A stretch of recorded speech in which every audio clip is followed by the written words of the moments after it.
Señor, de tu gracia a través de los dones que tú has puesto en tu iglesia. Señor, te damos gracias. Señor, y te pedimos que tú puedas bendecir a nuestro hermano y que cada palabra, Señor, pueda ser la edificación para todos nosotros. Te damos gracias en el nombre de Jesús. Amén. Amén. Amén. Muy bien, hermanos, en esta noche pues vamos a continuar pues con el estudio del libro de Cantares, esperando que el Señor pues bendiga al hermano Ángel para que nos traiga una parte más sobre este hermoso libro realmente que está siendo de gran bendición. Hermano Ángel, que Dios le bendiga.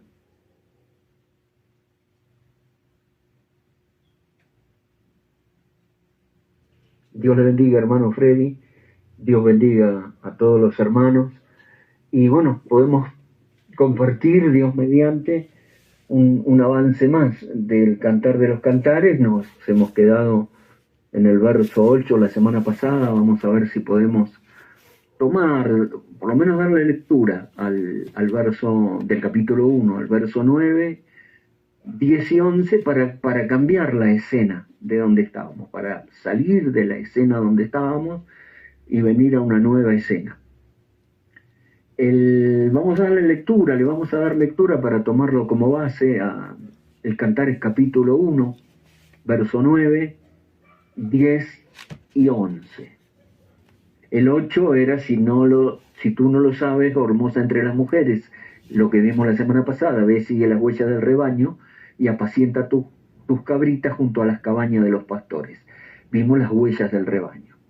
Pero ahora cambia la escena y nos venimos al verso 9, 10 y 11 y con palabras muy precisas, directamente dirigidas por el rey a la Sunamita, dice así: a yegua de los carros de Faraón te he comparado, amiga mía. Hermosas son tus mejillas entre los pendientes, tu cuello entre los collares. Zarcillos de oro te haremos tachonados de plata. Esos son los 3 versículos, pero vamos a ver si podemos poner énfasis por lo menos en el primero, Dios mediante. A yegua de los carros de Faraón te he comparado, amiga mía. Nuevamente, palabras directas del rey a la Sunamita, aparentemente extrañas, pero veamos.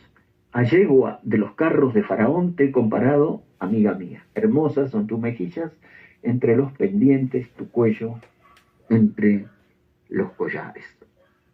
Bueno, lo que podemos ver ahora es que, para poner una base, es que cambia la escena. Veníamos nosotros de la escena pastoril del pasado, porque recuerden, cuando nosotros empezamos, empieza ese soliloquio de ella en el verso 1, 2, y después, pero todo esto es en el palacio, en Jerusalén, y después, bueno, el entrar en las cámaras y el atráeme y correremos al olor de tus suaves ungüentos, y tu nombre es como ungüento derramado, y luego el cotejarse con las demás damas del harén, las reinas, las doncellas, las concubinas, con el morena soy y soy morena.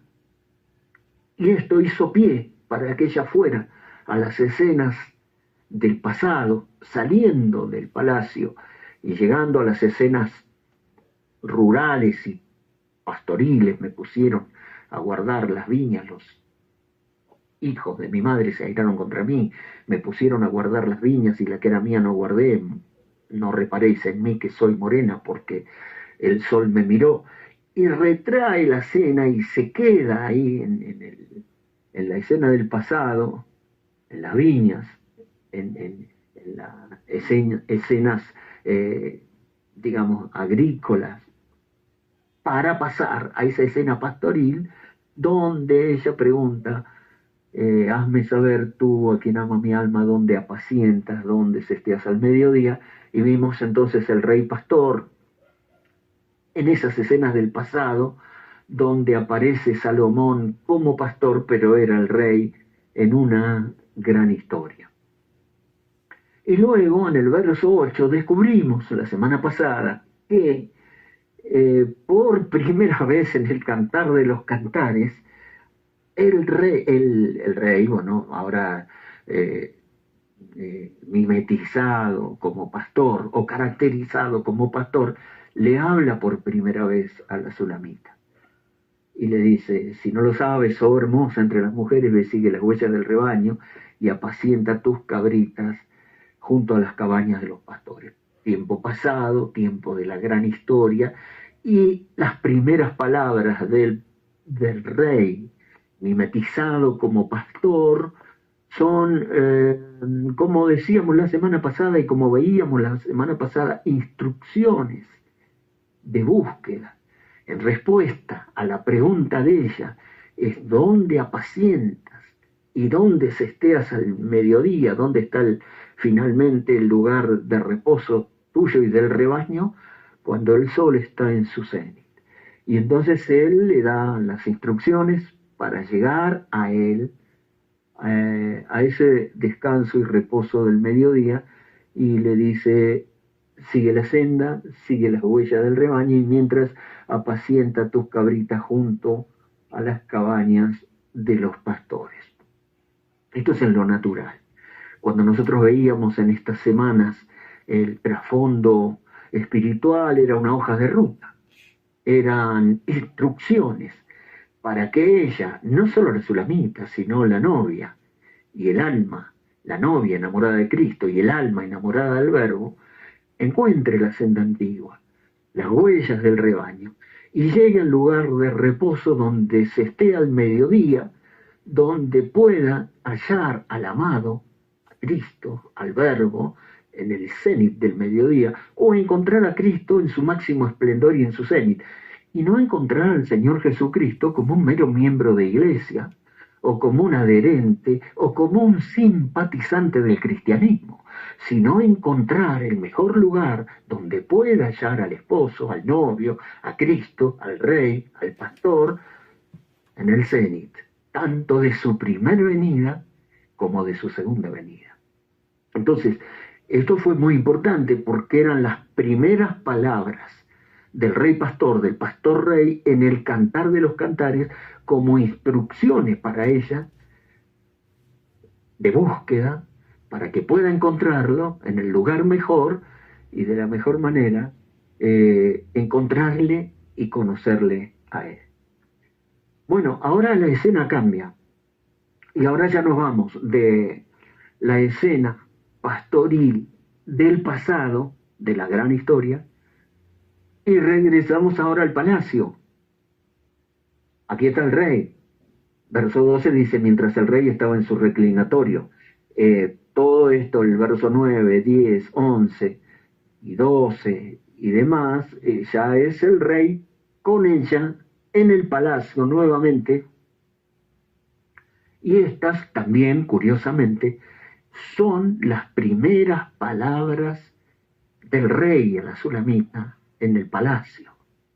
Ya no en el pasado, dándole instrucciones y mostrándole un plano y una hoja de ruta de búsqueda para hallarlo a él en el lugar mejor y de la mejor manera, sino ahora en el palacio, luego de ella ya haber sido transportada al palacio y estar ya en el harén y haberse cotejado con el resto del harén y haber empezado esta carrera, este sprint final, y luego de haberla metido en sus cámaras y mostrarle todo lo que le mostró y empezar esta carrera atraída por él y al olor de sus ungüentos, ahora en este estado y en este punto del verso 9 del Cantar de los Cantares, le dirige las primeras palabras, que son curiosas, y le dice: a yegua de los carros de Faraón te he comparado, amiga mía.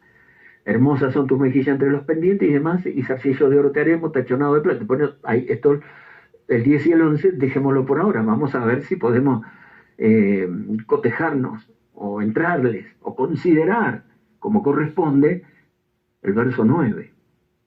Y el rey, en estas primeras palabras, dice: a yegua de los carros de Faraón te he comparado, amiga mía.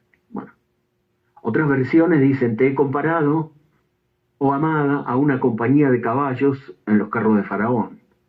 Te comparo, amada mía, con una yegua entre los caballos del carro de Faraón.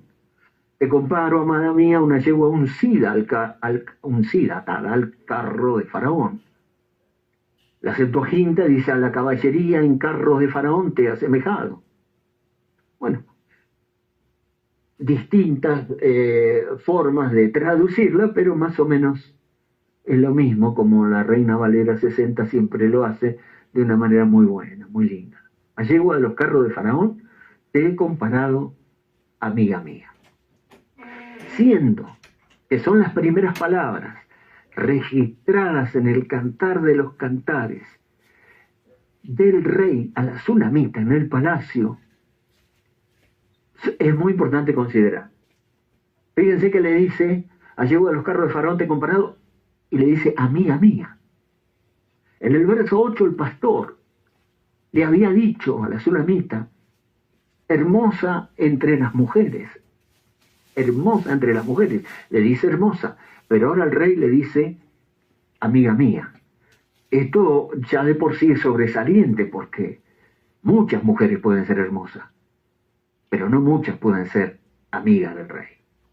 Entonces, aquí hay una cuestión muy importante. Ya ella está en el palacio, ha llegado a ese lugar mejor, fue transportada por los carros de Aminadab desde el norte de Israel y fue sacada de las geografías viñateras y pastoriles y de su ardua labor en varios frentes, y que la dejaron con ese aspecto morena y descuidada para llegar a ser en el harem esta amiga mía. Y esto es sobresaliente que le diga así, porque eran 60 las reinas, 80 las concubinas, las doncellas sin número, pero una va a ser, según el Cantar de los Cantares, la amada mía, la amiga mía, la paloma mía, la hermosa mía, la perfecta mía, la paloma mía. Bueno, aquí le llama con otro título, no solo hermosa entre las mujeres, sino amiga mía. Y esto es sobresaliente de Salomón a la Sulamita, pero también nuestros ejes van a ser siempre Cristo y la novia, como un cuerpo de muchos miembros, y el alma y el verbo. Pudiéramos tener a Israel, pudiéramos tener al cristianismo, pudiéramos aplicarlo a una iglesia local, pudiéramos tener un devocional o devocionales pequeños con estos versículos, pero el eje que nos da el mensaje es Cristo enamorado de la novia enamorada de Cristo, y Cristo y el verbo, el alma y el verbo. Y entonces allí esta palabra, amiga mía, es sobresaliente. Se le dice hermosa a muchas mujeres, y no tenemos duda de que muchas de las reinas, de las doncellas y las concubinas eran hermosas. Incluso estaba la hija de Faraón también. Incluso había mujeres hermosísimas. Hermosa entre las mujeres, le dijo en el verso 8, pero aquí le dice, a yegua a los carros de Faraón te he comparado, amiga, amiga mía. Como decíamos, muchas mujeres pueden ser hermosas, pero no muchas pueden ser amigas del rey. Dice en Juan 15, dijo Jesús, nadie tiene mayor amor que este, que uno ponga su vida por sus amigos. Vosotros sois mis amigos si hacéis lo que yo os mando. Ya no os llamaré siervos, porque el siervo no sabe lo que hace su señor, pero os he llamado amigos, porque todas las cosas que oí de mi Padre se las he dado a conocer. No me elegisteis vosotros a mí, sino que yo os elegí a vosotros. Así que entonces Jesús, hablando ahí a sus discípulos, les dice, les he llamado amigos, y nadie tiene mayor amor que uno ponga su vida por sus amigos. Él hizo eso, Él puso su vida por nosotros, y dice, ya no los llamaré siervos. El siervo es, dice, una categoría, porque el siervo no sabe lo que hace su señor. Pero os he llamado amigos, porque todas las cosas que oí de mi Padre, os las he dado a conocer. No me elegisteis vosotros a mí, sino que yo os elegí a vosotros. El calvinismo 100%. Exactamente así. Y todo empieza así, y en el Cantar de los Cantares se acentúa más. En Santiago 2:23 dice, y se cumplió la escritura que dice, Abraham creyó a Dios y le fue contado por justicia y fue llamado amigo de Dios. Lo que dijo Jesús. Lo que dice Santiago de que Abraham fue llamado amigo de Dios. Ahora nosotros estamos diciendo que Salomón le dice a la sulamita, amiga mía, que Cristo le dice a la novia, amiga mía, que el verbo le dice al alma, amiga mía, al alma novia, al alma Shulamit. ¿Y qué dice el hermano Brana? Cuando estaba enfermo, pecado imperdonable, mensaje de pecado imperdonable, dice, cuando estaba enfermo, postrado y muriendo, él fue mi amigo. Esta noche, cuando me siento bien y soy feliz, él todavía es mi amigo. Cuando esté postrado allá muriendo en alguna parte y el frío en mis venas suba por mis brazos, él será mi amigo. Cuando estos frágiles hilos sobre los que camino se rompan y entre a la eternidad, él será mi amigo. Cuando pasen los siglos, después de 10.000 años, y que usted haya cantado sus cantos de jubileo, él todavía será mi amigo. Sí, Señor, cuando pasen los siglos y ya no haya luna, sol ni tierra, él todavía será mi amigo. Oh, ¿cómo deberíamos amarlo? Crea a Dios en vez de creer en el hombre. Esa es la forma de ser amigo de Dios. Qué bueno verlo por la palabra y por el mensaje. Es decir, si uno tiene dos ojitos, así como Urim y Tumim, ve lo que dice Jesús y ve lo que dice el hermano Branham y dice, crea a Dios en vez del hombre. Esa es la forma de ser amigos de Dios. Qué precioso. Ahora, para empezar en el verso 9, le dice, amiga mía. Entonces nosotros queremos ver por qué le dice, yegua de los carros de Faraón te he comparado. Pero ya para empezar le dice, amiga, amiga mía. Entonces, te he comparado, aparte dice, te he comparado. Esto es sobresaliente, comparación, te he comparado, como una semejanza. O sea, muchas comparaciones o muchas semejanzas el rey podía haber hecho y decirle el rey a ella. Es decir, después ven el Cantar de los Cantares, va a haber muchísimas comparaciones que el rey va a hacer con ella. Pero son innumerables las alegorías y las comparaciones que el rey le va a decir a ella. Pero esta es la primera. Y esta es sobresaliente. Muchas comparaciones o semejanzas podría haber hecho y decirles el rey a ella. Pero estas primeras palabras son específicamente estas. A yegua de los carros de Faraón te he comparado, amiga mía.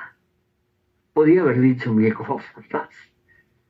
Pero para empezar, lo que a Salomón, inspirado, lo que a Cristo le importa decir a la novia, porque en realidad acá te he comparado, es lo que el rey le dice a la sulamita, pero es lo que Jesús le dice a la novia y lo que el verbo le dice al alma.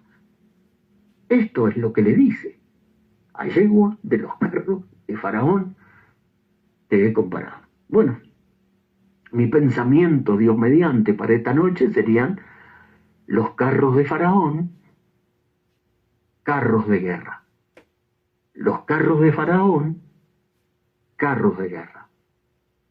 Pensemos, no es la primera vez en la historia que alguien compara la belleza o este símil, esta semejanza de un caballo o llegó en un carro de guerra. Para los griegos, el gran poeta Teócrito comparó la belleza de Helena de Troya con un caballo de Tesalia, un caballo tesalio, tirando de un carro de guerra. Y entonces fue muy famosa esta comparación, porque Helena de Troya era considerada por los griegos en estas sagas, ¿no?, poéticas como la mujer más hermosa.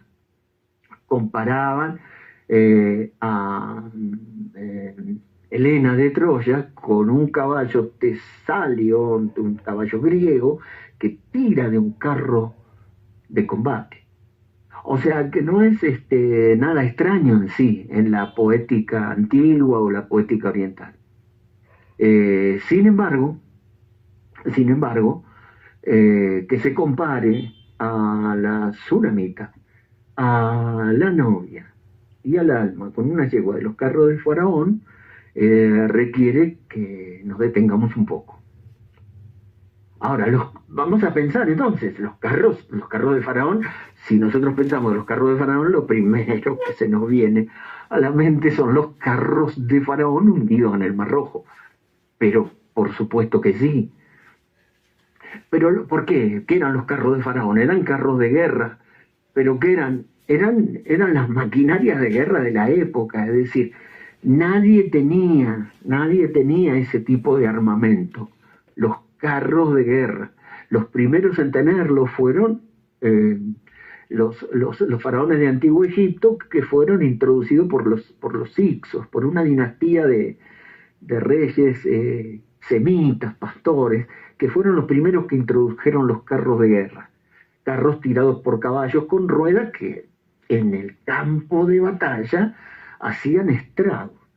Eran una caballería acorazada para la época, eran ligeros, rápidos, eran utilizados para ataques relámpagos, transportaban 2 personas, uno jineteaba y el otro armado con lanzas o con arco y flecha, y estos carros realmente eran una maquinaria de guerra para la época temible. Después, por supuesto, siguieron los romanos con los carros de guerra y demás, pero los primeros para la época eran los egipcios y nadie tenía ese tipo de armamento. Lo que hacía a los egipcios invencibles en el plano militar, y por supuesto era algo sobresaliente estos carros de guerra, verlos en combate.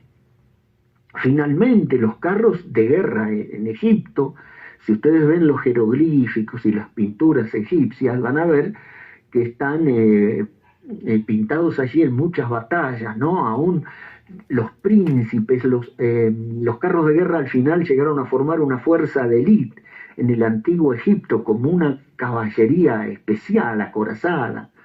En la acción sobre el terreno, estos carros de guerra, estos carros de faraón, solían dar el primer golpe, como un ataque de caballería acorazada, y seguidas detrás por la infantería que avanzaba para aprovechar el resultado. O sea, era devastador la primer carga de caballería de los carros de guerra. Entonces, es similar a los vehículos armados en la guerra moderna, a los carros acorazados que se usaron en la Primera Guerra Mundial.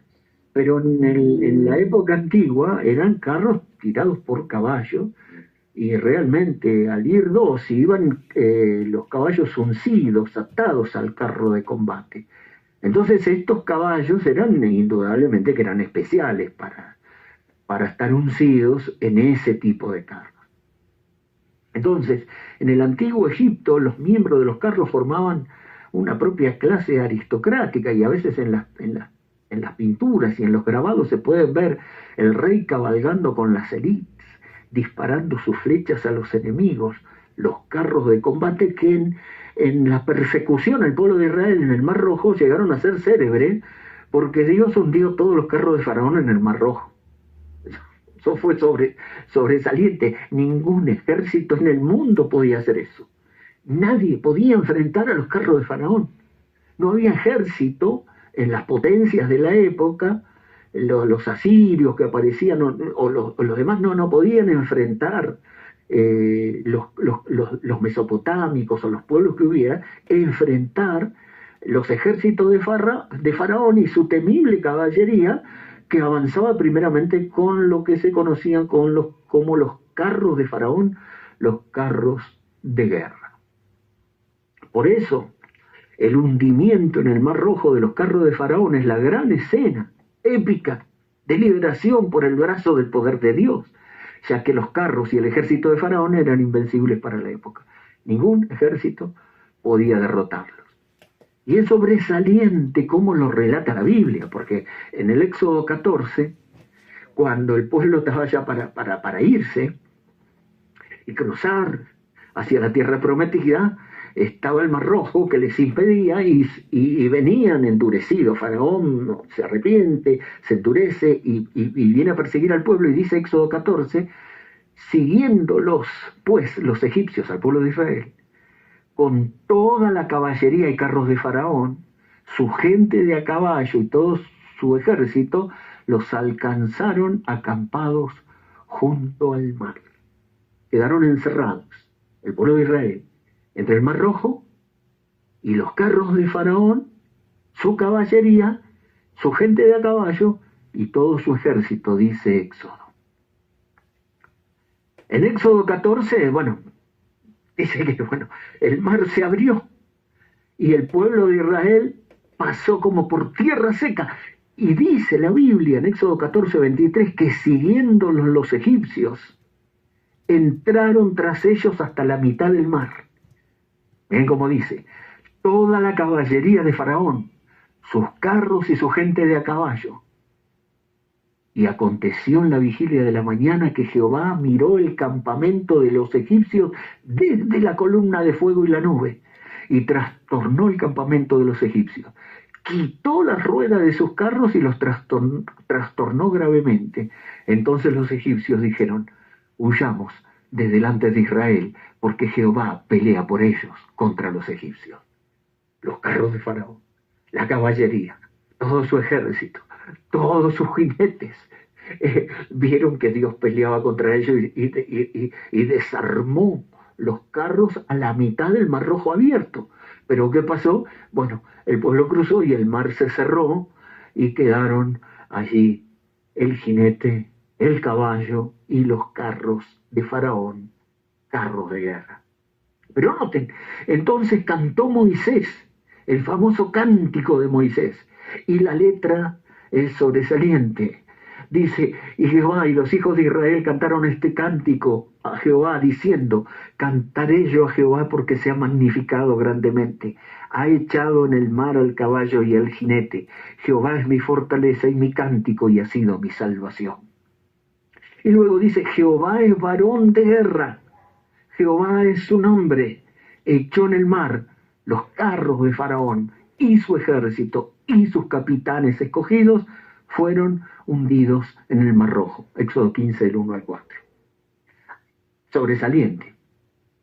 Porque en relación a los carros de Faraón, carros de guerra, aparece un hombre nuevo que Moisés canta en el cántico y dice, Hashem es varón de guerra, o Jehová es varón de guerra. Jehová es su nombre, Jehová es varón de guerra, Jehová Sabaoth, Jehová de los ejércitos, Jehová Nisí, Jehová mi estandarte, Jehová es varón de guerra, un nombre nuevo revelado a ti como habíamos visto al rey pastor. Pero aquí lo vemos como el rey guerrero. Jehová es varón de guerra, Jehová es su nombre, echó en el mar los carros de Faraón y su ejército, y sus capitanes escogidos fueron hundidos en el Mar Rojo. Los carros de Faraón, verdaderas máquinas de guerra, fueron los primeros en la antigüedad, más adelante fueron los carros romanos. Pero en relación a ese episodio, que cuando decimos los carros de Faraón, lo primero que se nos viene a la mente son los carros de Faraón hundidos en el Mar Rojo. Pero a yegua de los carros de Faraón te he comparado, amiga mía. Obviamente que en esas máquinas de guerra no iban a poner cualquier caballo, no iban a poner un caballo de tiro que es más bien un caballo de paseo, no iban a poner un caballo de polo, o no iban a poner un caballo de equitación muy elegante, sino que eran caballos para ser uncidos en estas máquinas temibles de guerra. Ahora, vamos a ver, ¿por qué esta comparación? ¿No? Ahora, Salomón estaba al tanto de todo esto. Vamos a ver entonces, según la palabra de Dios, los carros de Salomón. Así exactamente como los carros de Faraón, carros de guerra, los carros de Salomón. Recordemos que en el tiempo de Moisés, Faraón era el rey prominente a nivel mundial y dominaba la escena del mundo conocido y era invencible. Y todos los reyes pequeños de la región le rendían tributo y le pagaban tributo. Pero en el tiempo de Salomón era distinto porque era un mini milenio. Desde el río Nilo hasta el río Éufrates, desde Egipto hasta Siria, reinaba Salomón en el territorio del gran Israel, del que Dios le prometió a Abraham. Nunca Israel tuvo ese territorio. Desde el río Éufrates, agarrando parte de Irak, Siria, y llegando hasta la margen del Nilo de Egipto, todo eso era dominado por Salomón. Y todos los reyes eran tributarios a Salomón. Y el reino de Salomón era esplendoroso, en prosperidad, en gloria, en paz, pero también tenía el mayor poderío militar de la época. Y es más, Faraón llegó a ser suegro de Salomón, porque él tomó a la hija de Faraón también por esposa en el harem, y Faraón aún dio dotes, y Faraón honró a Salomón, y por supuesto, miren cómo dice, Primera de Reyes 3:1, Salomón hizo parentesco con Faraón, rey de Egipto, pues tomó la hija de Faraón y la trajo a la ciudad de David. Primera de Reyes 4:6, además de esto, Salomón tenía 40.000 caballos en sus caballerizas para sus carros y 12.000 jinetes. Estos son los carros de Salomón, no los de Faraón. O sea que del tema él sabía lo que eran los carros de guerra, lo que eran los carruajes de guerra. Él tenía 40.000 caballos en sus caballerizas para sus carros y tenía 12.000 jinetes. Segunda Crónicas 9:25. Tuvo también Salomón 4.000 caballerizas para sus caballos y carros y 12.000 jinetes, los cuales puso en las ciudades de los carros y con el rey en Jerusalén. Es decir, 4.000 caballerizas, 40.000 caballos para sus carros y 12.000 jinetes, y los puso, dicen, ciudades de los carros, o sea, eran ciudades preparadas solo para los carros, los caballos, y eran como, estas ciudades de carros y caballos eran verdaderas bases militares de caballería. 40.000 caballos, por lo menos 20 o 30.000 carros, 12.000 jinetes.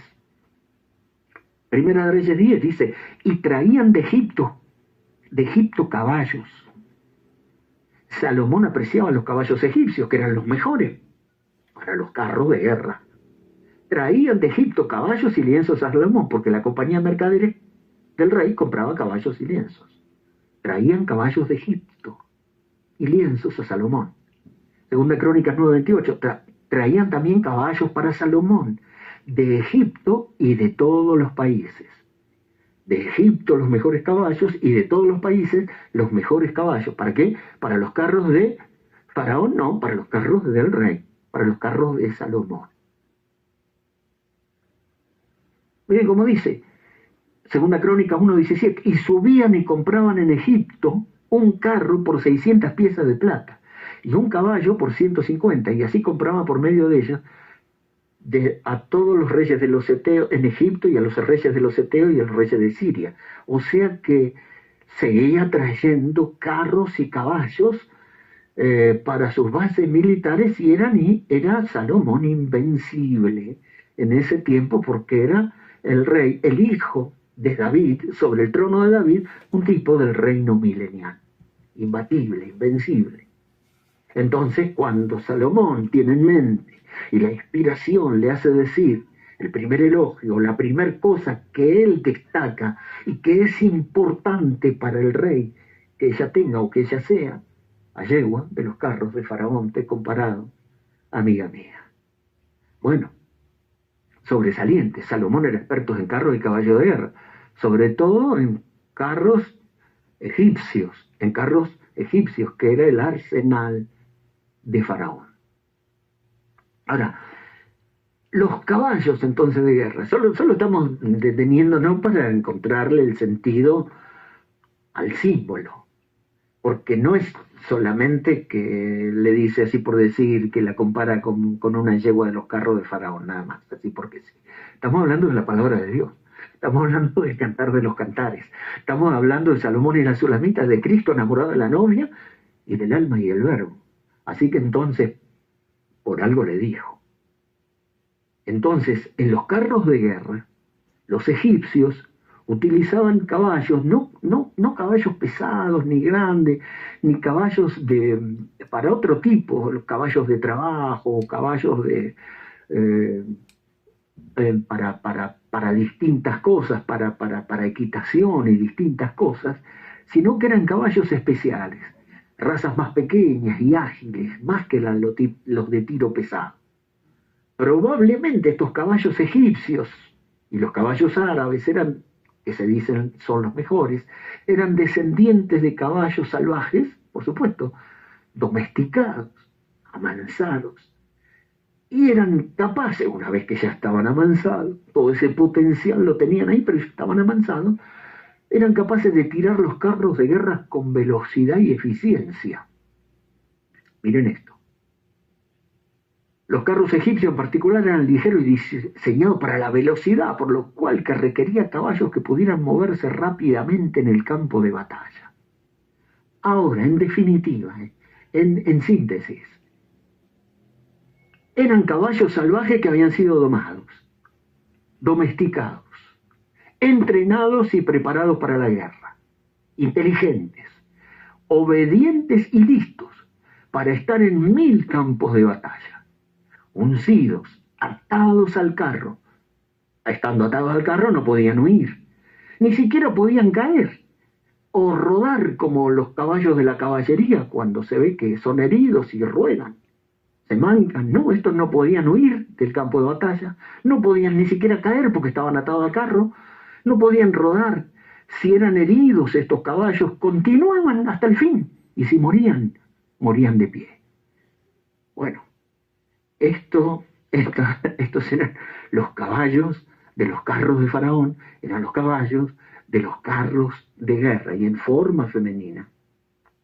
Yegua, la palabra yegua, susa, en hebreo, es que te he comparado, amiga mía.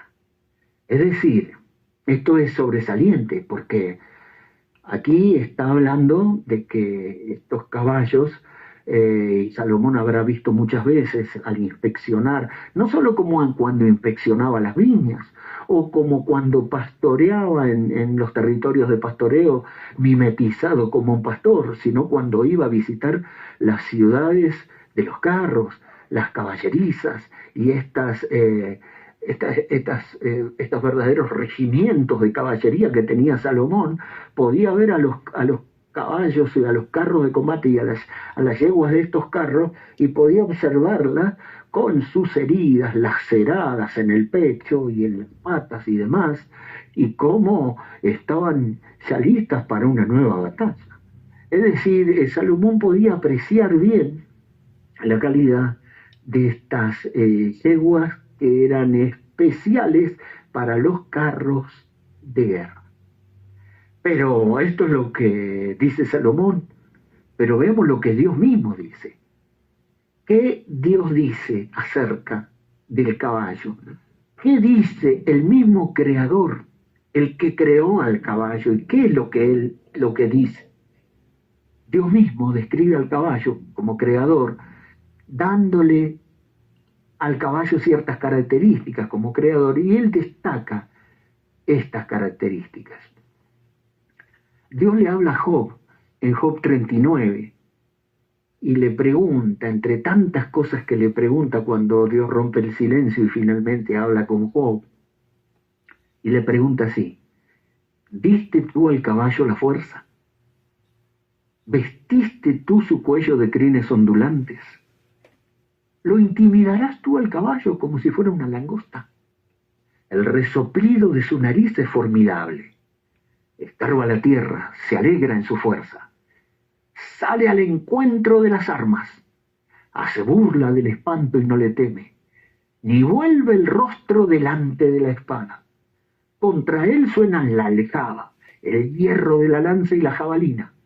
Y él, con ímpetu y furor, escarba la tierra, sigue adelante, sin importarle el sonido de la trompeta que arrecia la batalla. Antes, como dice entre los clarines, ea, y desde lejos dice, huele la batalla, el grito de los capitanes y el vocerío. Sobresaliente la descripción de Dios del caballo. Es decir, todo, casi todo, el 90% de las cosas que Dios dice en la descripción que Dios mismo, el creador, hace del caballo que él creó y las características que le dio, casi en su totalidad, lo relaciona con la guerra y las batallas. Como que hubiera nacido el caballo para la guerra, para las batallas. Su fuerza, su falta de miedo en el medio de la batalla, sale al encuentro de las armas, hace burla del espanto y no le teme, no vuelve el rostro delante de la espada, aunque vienen contra él, dice, la aljaba, el hierro, la lanza y la jabalina, pero con ímpetu escarba la tierra y sigue adelante al sonido de la trompeta. Desde lejos huele la batalla, el grito de los capitanes y el vocerío. Exactamente entonces esta descripción hermosa del Creador acerca del caballo pone en línea a Salomón en el Cantar de los Cantares diciendo este tipo de caballo, o yegua en este caso en femenino, de los carros de guerra, de los carros de Faraón. Y si el caballo normal o natural o común de la caballería era así, imagínense el caballo uncido a los carros donde no tenía ni siquiera posibilidad de rodar, de caer, de escapar. Muchas veces en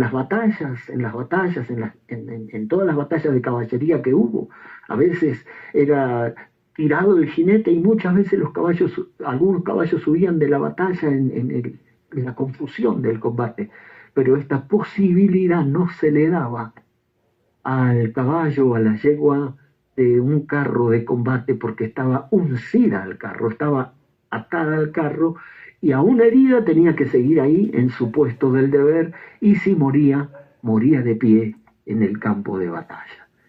Bueno, este cuadro que está haciendo Salomón, diciendo en esto nada más que dice, yegua de los carros de Faraón, y a la luz de la palabra, y a la luz de todo lo demás que hay, nos está dando las pistas de lo que Cristo le está diciendo a su novia y de lo que Cristo le está diciendo al alma en el palacio, en este tramo final que va desde hoy hasta el rapto / boda del Cordero, en este sprint final que queda, el primer elogio que le pudiera hacer, o la primer característica. Si llegaste hasta aquí, a pesar de tus hermanos en la viña, a pesar de las cabañas de los pastores, a pesar de las otras doncellas que son como espinos, a pesar de todas las que pasaste, estás aquí, bueno, a yegua de los carros de Faraón te he comparado, amiga mía, hasta aquí has llegado, has peleado 1000 batallas para llegar hasta este punto del sprint final.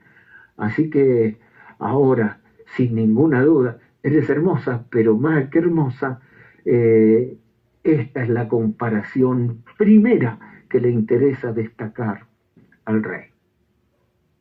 En la antigüedad se utilizaron diversas razas de caballos para la guerra, adaptadas todas, ¿no? Eran los caballos árabes y demás, pero todos coinciden en que eran caballos salvajes, de los mejores, pero luego domesticados o amansados, adiestrados, entrenados, para que finalmente sea una raza de caballos de guerra. Y entonces se dice que las yeguas tenían preferencia a los caballos, esto es sobre todo los árabes. Entre un caballo y una yegua prefieren una yegua, porque dicen que se usaban tanto para montar como para los carros en Oriente, porque eran mucho más rápidos, soportaban más las dificultades, pasaban más tiempo sin comer y sin beber que el caballo semental castrado. Es decir, entonces este símil es apropiado para los labios o la pluma de Salomón, que fue el que trajo los primeros caballos y carros de Egipto a Israel, para formar su propio ejército, su propia caballería, que para el tiempo de su reino llegó a ser semejante a la de Faraón, pero aún la superaba en número, porque el reino de Salomón fue superior a los reinos de los distintos faraones, sin ninguna duda. El reino de Salomón fue el más esplendoroso porque fue como un mini milenio. Entonces, cuando llegamos a los comentarios cristianos, de los comentarios más prominentes cristianos, hay diferencias de los diversos comentarios exegéticos y devocionales. Para algunos, Yegua de los carros de Faraón describe belleza, elegancia, ornamentación, porque si uno ve los grabados egipcios, ve que los caballos de los carros eran enjollados o con mucho ornato, que generalmente para los desfiles los ornamentaban. Entonces muchos comentaristas dicen que Yegua de los carros de Faraón describe belleza, elegancia, ornamentación, ¿no? Pero para otros la relación también hay como una contradicción aparente entre los carros de Faraón y Egipto. Entonces para muchos la yegua de los carros de Faraón es que está atada a los carros de Faraón en Egipto, el diablo y el mundo, al cual el rey los liberó. Y otros describen la yegua de los carros de Faraón por su belleza, elegancia y ornamentación. Pero son muy pocos los que por inspiración van directamente a las expresiones de Dios mismo en distintas porciones de la palabra, que es como Dios le dice a Job. Cuando Dios dice caballo, dice guerra y batallas. Cuando Dios dice caballo, dice guerra y batalla. Y cuando dice caballo, yegua de los carros de Faraón, que eran carros de guerra, dice más firmemente subrayado, guerra y batalla. Y caballos especializados en la guerra y en la batalla. Entonces, sin ninguna duda, obviamente que esta yegua de los carros de Faraón a la que se refiere Salomón no es una yegua ornamentada y enjollada para un desfile militar o festivo, para hacer algún desfile ni una exhibición de equitación, sino preparada para la guerra. No sería para hacer una exhibición de una bonita iglesia, de un gran edificio y de finos creyentes que son muy, muy buenos, como pudieran ser los mormones, los menonitas o muchos grupos que son muy finos, para un desfile y poder ver lo sobresaliente y la perfección de muchas cosas en ellos. Pero acá lo que se destaca es que esta yegua de los carros de Faraón no es una yegua ornamentada o enjollada para un desfile militar o festivo, ni para una exhibición, sino preparada para la guerra. Aplicado espiritualmente a la novia y al alma, es la novia un cuerpo de muchos miembros y el alma individual, se le diría que es una guerrera de las 1000 batallas. Y si el rey es varón de guerra, Hashem es varón de guerra, ella seguramente es una mujer de guerra. Carros de Faraón y carros de Dios. Aparente contradicción reflejada en muchos comentarios. En Habacuc habla de 3:8, habla de los carros de Dios. Oh Jehová, te airaste contra las naciones, contra el mar, y montaste en tus caballos y en tus carros de salvación y de victoria. Y oró Eliseo en Segunda de Reyes: oh Jehová, abre los ojos de Giezi para que vea. Entonces Jehová abrió los ojos del criado y miró, y he aquí que el monte estaba lleno de gente de a caballo y de carros de fuego alrededor de Eliseo. Y en relación a los carros de Faraón, Dios es varón de guerra. Así que entonces es, sin ninguna duda, la aplicación más contundente por las mismas palabras de Dios, que el rey es varón de guerra y ella es mujer de guerra, y es lo primero que destaca en el verso 9 del capítulo 1 del Cantar de los Cantares, luego de venir de las viñas, luego de venir de los territorios pastoriles, luego de pasar por las 1001 para llegar hasta este punto, y aún seguir peleando como lirio entre los espinos en un harem de 1000 mujeres, donde hay reinas, doncellas y concubinas que la ahogan como si fueran espinos, porque como lirio entre espinos es mi amada, entre las doncellas, y esto es en el capítulo 2, por supuesto. Ahora, a yegua de los carros de Faraón te he comparado, amiga mía. Ahora, si nosotros convenimos en que esto es guerra, bueno, si venimos a lo espiritual y venimos a Cristo y la novia, al alma y el verbo, y si nos quedáramos con Israel, bueno, ni hablar, que estaríamos toda la noche antes de empezar, estuvimos viendo cómo están peleando en muchísimos frentes. Israel, en el plano natural, está peleando en muchísimos frentes, al norte con Hezbolá, al oeste con los palestinos de Hamás, en la Cisjordania con los palestinos de Cisjordania, al sur con los hutíes de Yemen, luego contra el monstruo de Irán y contra toda la opinión pública mundial, diciendo que los malos son los judíos, los genocidas y los malos. Y este territorio pequeñito como Tierra del Fuego está aguantando con 300 millones de árabes vecinos que quieren su destrucción. Pero entonces, esto lo diríamos en cuanto a Israel, pero ahora estamos solamente centrados en Cristo y la novia y el alma y el verbo, y entonces esto será una guerra espiritual. Las batallas, según la Biblia, según lo que la palabra dice, según lo que el mensaje dice, son batallas múltiples. La guerra espiritual son batallas multidimensionales. Podemos ver, por ejemplo, la batalla primera y la última, la batalla alfa y la batalla omega en la Biblia. Dice, ustedes saben, Apocalipsis 12, después hubo una gran batalla en el cielo, Miguel y sus ángeles luchaban contra el dragón, y luchaban el dragón y sus ángeles, pero no prevalecieron ni se halló lugar para ellos en el cielo. Esa fue la batalla en el principio.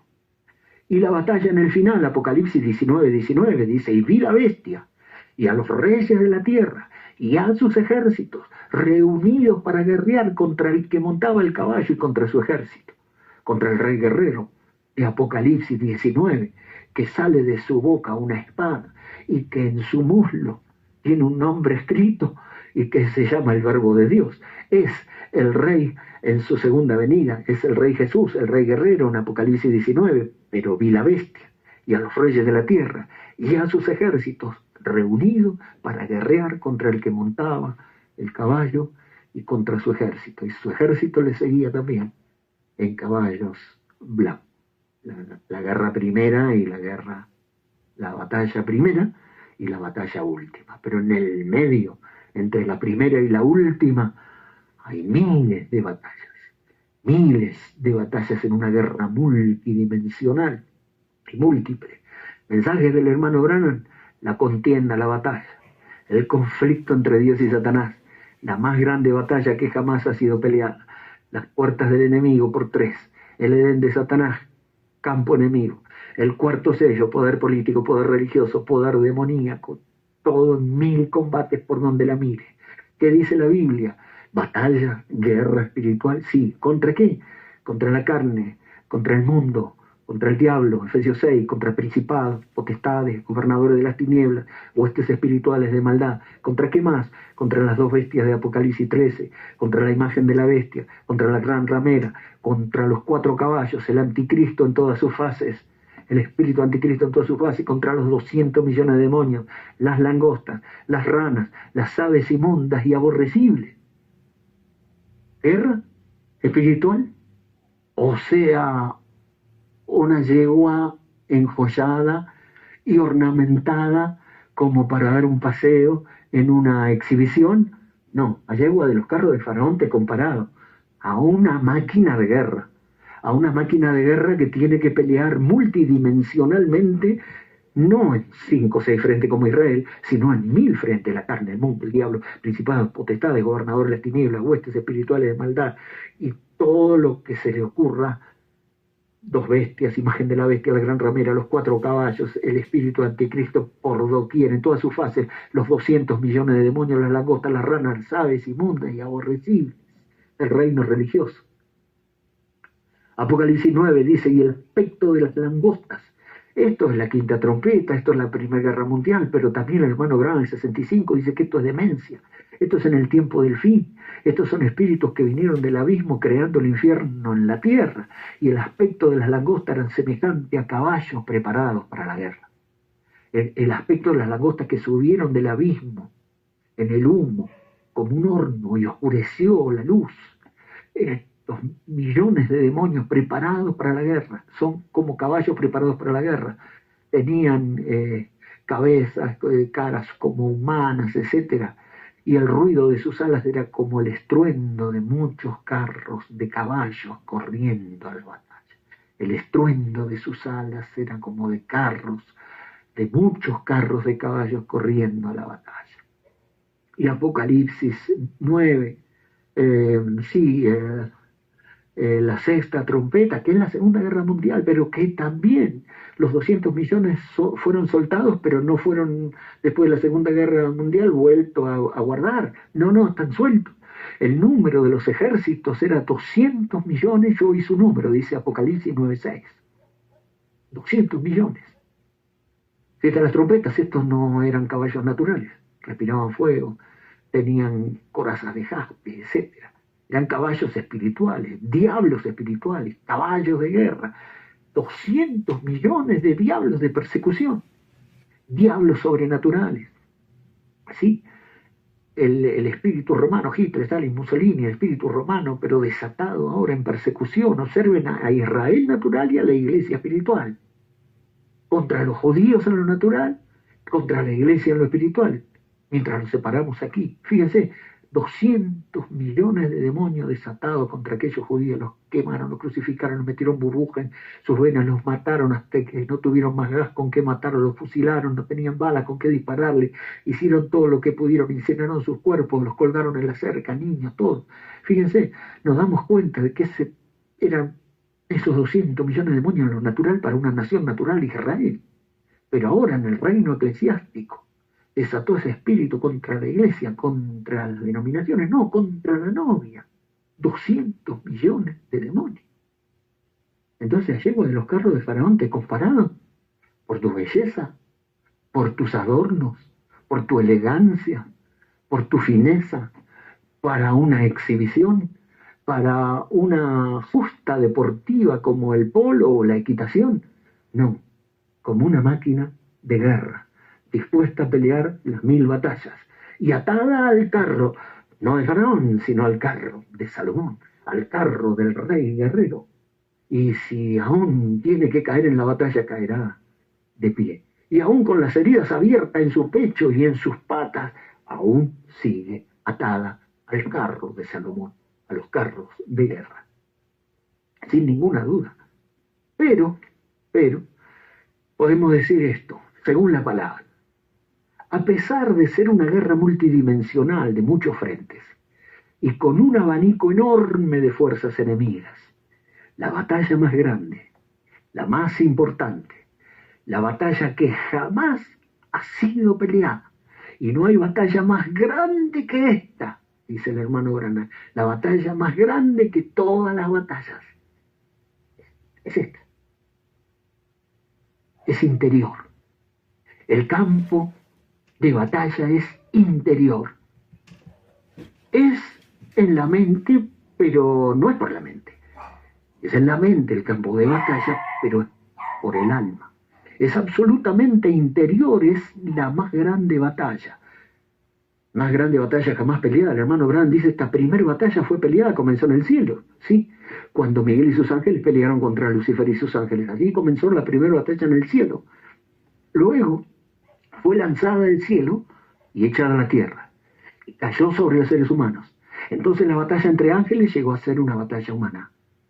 Y cuando esta batalla comenzó en la tierra, tenía que haber un lugar mutuo de enfrentamiento, un campo de batalla. Había que escoger un lugar para la batalla. Y ese campo de batalla comenzó en la mente humana, ahí donde comienza la batalla. La mente humana fue escogida como el lugar para la batalla. Ahora, pues, el campo de batalla donde uno tiene que enfrentar a su enemigo está en su mente. Es decir, no es una batalla mental o intelectual. Arranca en la mente, pero ahí, según el cuadro que nosotros tenemos, ahí de la más grande batalla jamás peleada, tenemos la mente, que es la matriz del espíritu, tenemos cuerpo, tenemos espíritu y tenemos alma. Pero ahí la clave de la batalla está en el interior, está en el alma. El arsenal. Los carros no de Faraón, los carros de Salomón, los carros del rey guerrero están en el alma. Esa es la única clave, es la única posibilidad, por su espíritu, por su palabra, por fe, la simiente de Dios, la predestinación, la fe en el alma, su Espíritu Santo, habiéndonos hecho renacer y creciendo virtud tras virtud desde el alma. Allí la palabra de Dios morando en nosotros. Es la única posibilidad que tenemos, es el alma. No hay manera de vencer ni siquiera en el espíritu, porque en el espíritu hay razonamiento, hay afecto, hay memoria, hay conciencia, hay un montón de cosas y menos en lo natural. Entonces, la yegua de los carros de Faraón, guerrera, almática, es la única que puede dar estas batallas. No hay manera de prevalecer porque la batalla es multidimensional y sería imposible ganar. Dios escondido en nuestra alma, el varón de guerra, Hashem, Jehová Nisí, Jehová Sabaoth, el rey guerrero, en nuestro interior, en nuestra alma, es el único que puede darnos la victoria. Si no, Satanás nos aplasta, sin ninguna duda. Entonces, por supuesto, te he comparado, y como dicen los comentaristas, los que por inspiración le siguieron al rastro. El rastro a la palabra, a la inspiración, a lo que quiere decir Salomón, a la Sulamita, lo que quiere decirle Cristo, a la novia, lo que quiere decirle el verbo al alma. Miren cómo dice, a ver, vamos a ver alguno.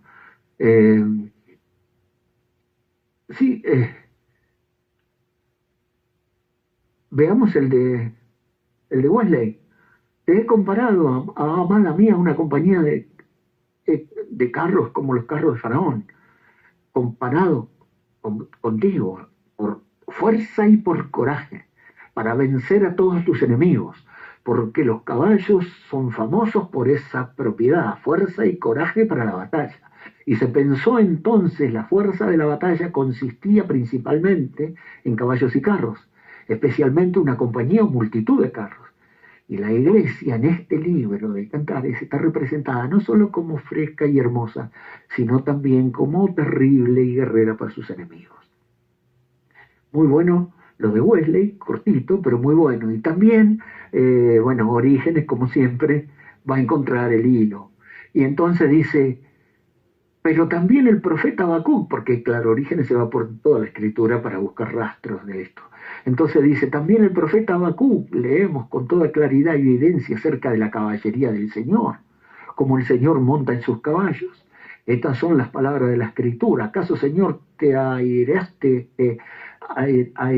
contra los ríos y te endureces, o lanzas tu ímpetu contra el mar, porque montas en tus caballos y tu caballería es la salvación? Bueno, hay pues los caballos del Señor que monta él mismo, dice Orígenes, y su caballería. Estos son lo que yo creo, dicen, no son otros que las almas que aceptan el freno de su disciplina y llevan el yugo de su dulzura y se dejan guiar por el Espíritu de Dios para dar las batallas de salvación y de victoria. Dice, dichosas pues las almas que curvaron la espalda para recibir encima como jinete al verbo de Dios y soportan su freno, de modo que él pueda llevarlos a donde quiera y los guíe con las riendas de sus mandamientos, porque ya no andan por su propia voluntad, sino que en todo los lleva y los trae la voluntad del jinete. Bueno, entonces ya Orígenes y Wesley se ponen en línea en esto. Y por supuesto, este comentario muy lindo también que hace Spurgeon, dice, he comparado mi amor a una empresa de caballos en los carros de Faraón.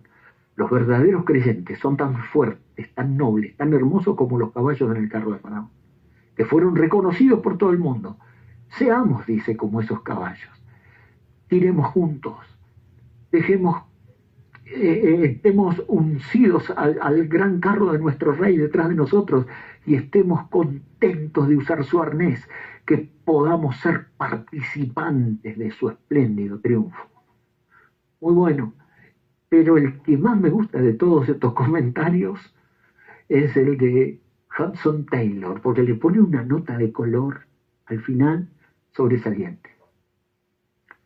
Hay que recordar, dice Hudson Taylor, el gran misionero a la China, que hizo el comentario al Cantar de los Cantares, muy corto, muy sencillo, Unión y Comunión se llama en su libro. Pero aquí es sobresaliente lo que dice. Hay que recordar que los caballos fueron originalmente de Egipto y que la raza pura, que todavía se encuentra en Arabia, eran del reino de Salomón, traído por los comerciantes de todos los reyes de Oriente. Los seleccionados para el propio carro de Faraón no solo sería de la sangre más pura y perfecta en la proporción, sino también perfecto en el entrenamiento, dócil y obediente. Y sabrían que no hay más voluntad que la del jinete, que la del cochero. Y el único objeto de su existencia sería para llevar al rey donde quiera que iba. Así debe ser la Iglesia de Cristo, un cuerpo con muchos miembros, habitadas y guiadas por un espíritu, teniendo la cabeza y siguiendo su voluntad, con un movimiento rápido y armónico que debe avanzar, hacer avanzar el reino de Dios en progreso en todo el mundo hasta el fin de los tiempos. Pero Taylor cuenta seguidamente una historia en contraste a esto. Y dice que en una ocasión él vio como en cierta ocasión, por necesidad, ¿no?, tuvieron que colocar 4 caballos semisalvajes para tirar de un carruaje, que no estaban entrenados para ser caballos de carruaje, pero por necesidad tuvieron que ponerlos, eran caballos semisalvajes, ¿no?, y para tirar de un carruaje. Dice que el viaje fue una pesadilla.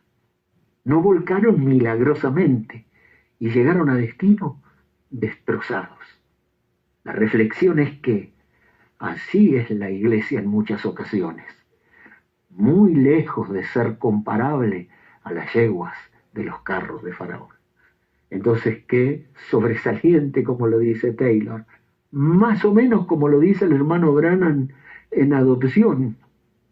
Hablando así, en Adopción parte 1, dice, ven, la mula no sabe quién era el papá o quién era la mamá. Uno tiene que golpearlos, a los mulos en todo lo que hace, golpearlos aquí, golpearlos allá, y golpearlos, eso es correcto, un mulo viejo. Pero les digo, ustedes no tienen que hacer eso con un verdadero caballo de pura sangre. Solo truene el látigo una vez y, hermano, él sale disparado. Sabe lo que está haciendo. Oh, qué agradable, dice, es montar pura sangre. Qué agradable decir, vamos caballo, hombre, más vale que se agarren fuerte o le dejará con la silla en el aire. De esa manera es con cristianos de pura sangre verdadero. Aleluya, dice, recibid el Espíritu Santo, arrepentíos cada uno de vosotros y bautices en el nombre de Jesucristo para perdón de los pecados.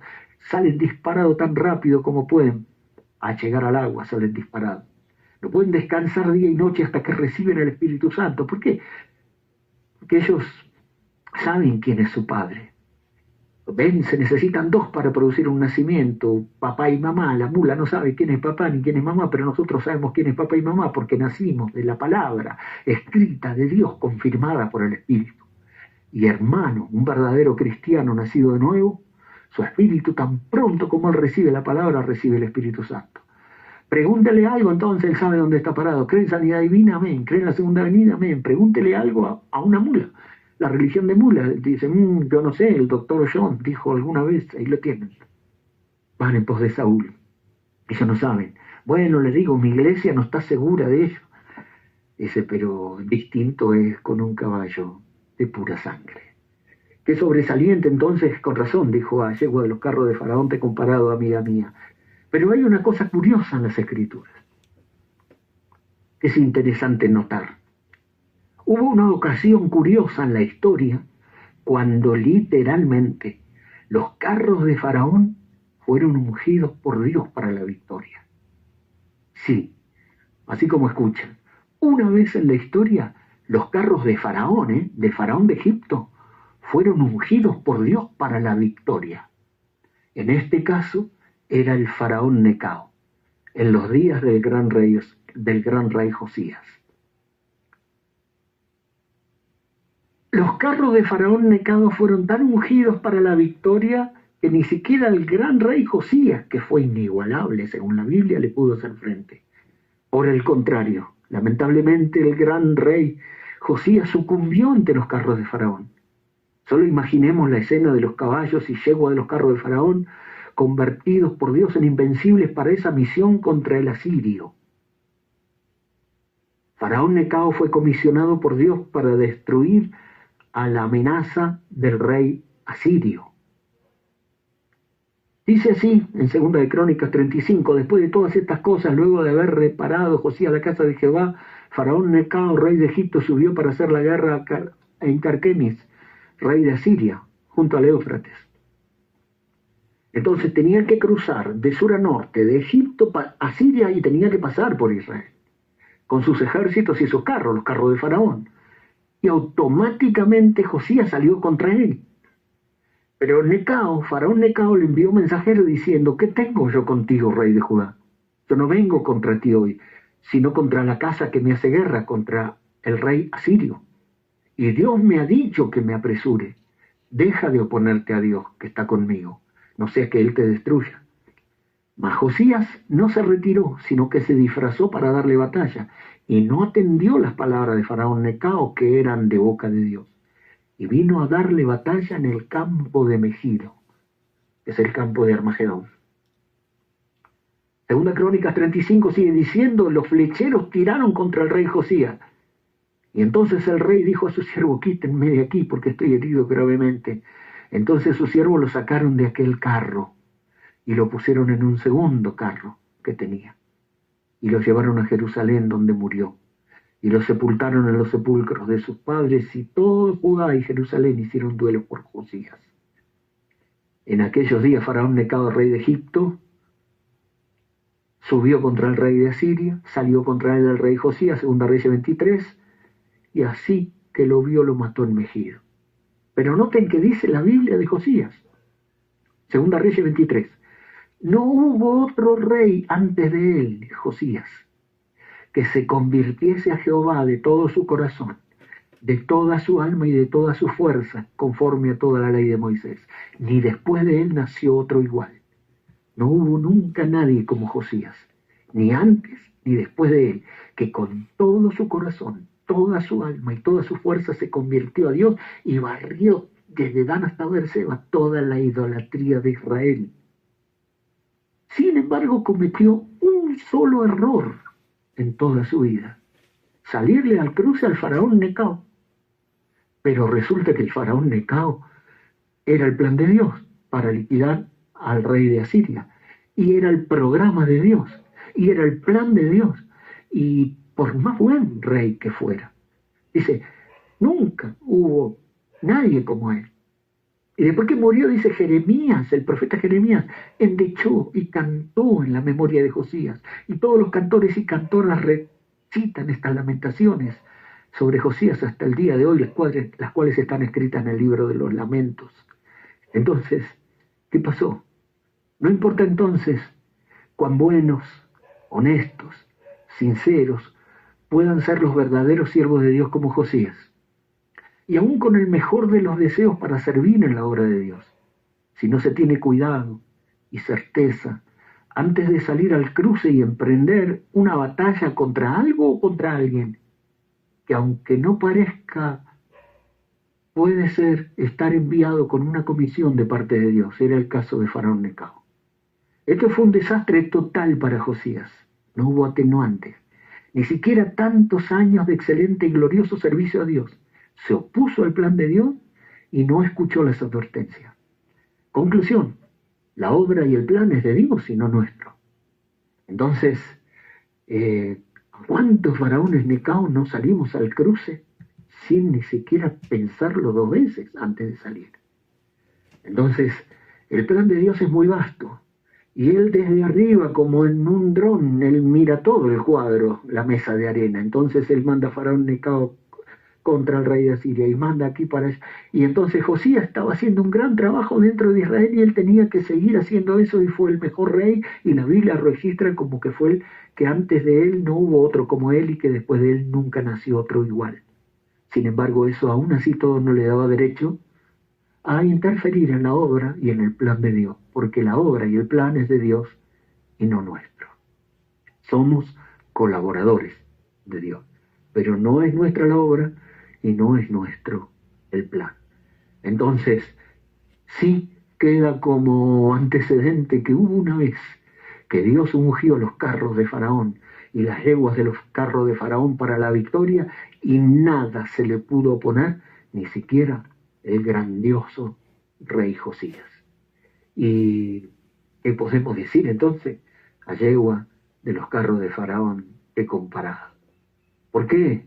Porque entonces habíamos visto al rey pastor y habíamos visto entonces la primera y la segunda venida, pero si nosotros miramos al rey guerrero, al rey Jesús, al rey Jesús que peleó la gran batalla y venció, dice en Colosenses que Jesús peleó la gran batalla y venció en la cruz, que según el libro de los Hebreos, así que por cuanto los hijos participaron de carne y sangre, él también participó de lo mismo para destruir por medio de la muerte al que tenía el imperio de la muerte, esto es al diablo. Es decir, que con su muerte Jesús destruyó al que tenía el imperio de la muerte, esto es al diablo. La primera venida de Cristo, la primera venida del Rey Guerrero, peleó en la cruz la gran batalla y venció, dice Colosenses, anulando el acta de decretos que había contra nosotros, que nos era contraria, quitándola del medio y clavándola en la cruz, y despojando a los principados y a las potestades, los exhibió públicamente, triunfando sobre ellos en la cruz. Dice Colosenses, en la Reina Valera 60, pero en la Dios habla hoy o en otras versiones, Colosenses 2 dice así: Dios le quitó el poder a los espíritus que tienen autoridad y por medio de Cristo los humilló delante de todos al pasearlos como prisioneros en su desfile victorioso, en su carro vencedor. Y así como los romanos ataban a los enemigos derrotados y a los generales derrotados en el carro del vencedor y entraban a Roma arrastrando a sus enemigos, así Cristo ató al diablo, a los principados y a las potestades, los ató a su carro victorioso, dice, y los humilló delante de todos al pasearlos como sus prisioneros en su desfile victorioso, triunfando sobre ellos en la cruz.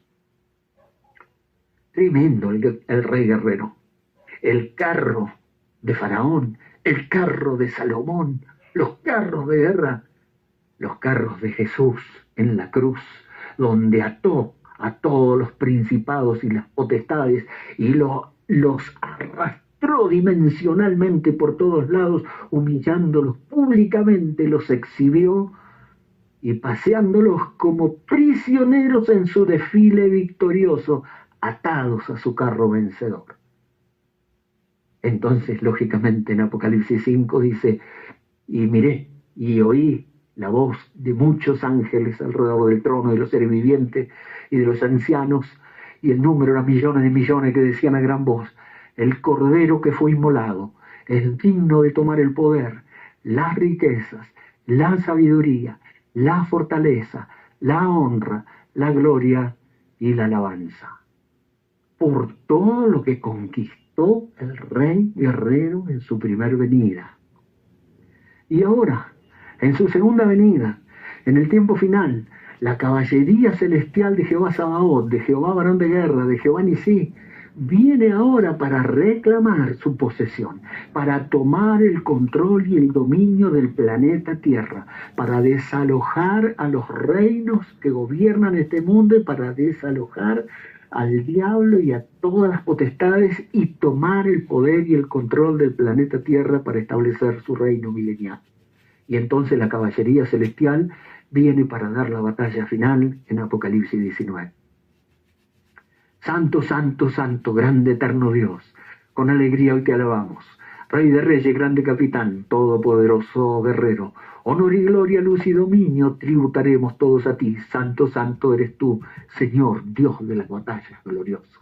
Himno, santo, santo, grande eterno Dios, Dios de las batallas, glorioso. Y entonces vi el cielo abierto y aquí un caballo blanco.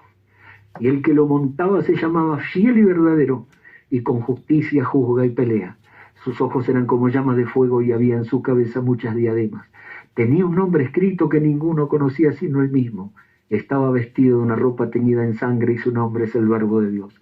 Y los ejércitos celestiales, vestidos de lino finísimo, blanco y limpio, le seguían en caballos blancos.